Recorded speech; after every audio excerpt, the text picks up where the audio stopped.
For today's video, samahan niyo naman ako magluto ng Peachy Peachy. Isa sa mga paborito kong kakanin dahil bukod sa masarap na, madali lang gawin at konting sangkap lang yung kailangan natin. Gagamit lang tayo ng 1 kilong kamoting kahoy or cassava. Then, babalatan natin yan at mabilis lang naman yung pagbabalat dito. Ganito lang yung gagawin natin.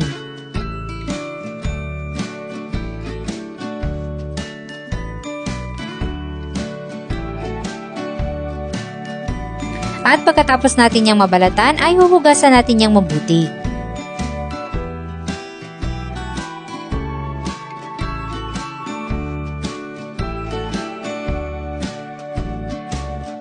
Pagkatapos natin itong mahugasan ay hihiwain natin to ng maliliit at ipapadaan natin to sa food processor. Kung wala naman kayong food processor ay pwede nyo itong ipagiling sa palengke or gumamit ng grater para magadgad yung kamoting kahoy.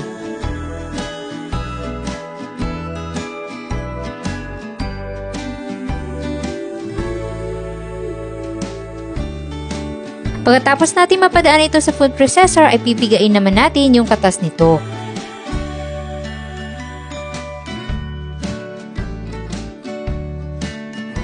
Ganito ang itsura kapag pigang-piga na siya at maglalagay na tayo dyan ng 1 cup ng white sugar,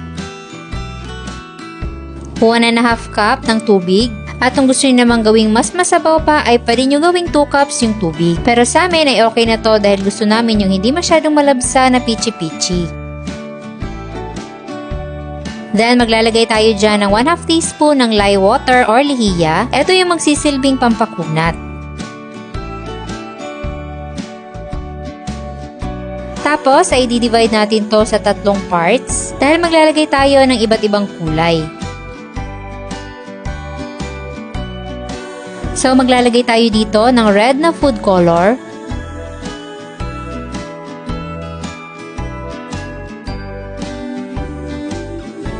Yung isa naman ay green.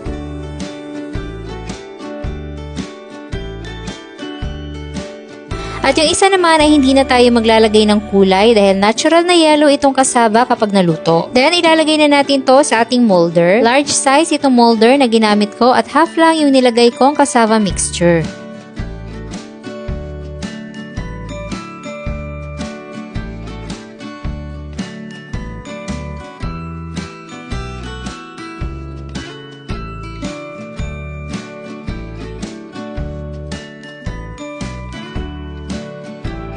Then, ilagay na natin to sa steamer at steam natin for 30 minutes.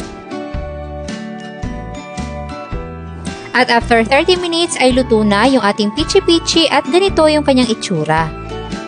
Then, lalagyan natin yan ng kinudkod na niyog. At kung medyo may budget kayo ay pwede kayong gumamit ng grated cheese. Then, unmold lang natin yan gamit yung kutsara.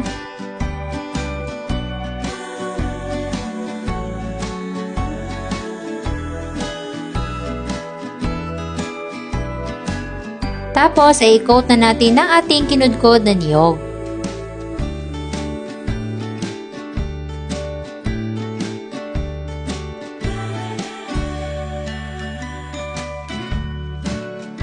At ayan, ready na ang ating Peachy Peachy. Napakasarap na kakanin at pasok pa sa budget.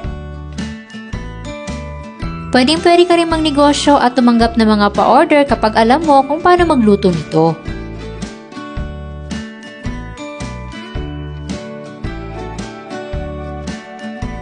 Kaya kung gusto nyo ring magluto nito, hanapin nyo na lang dyan sa baba ang kompletong listahan ng ating mga sangkap.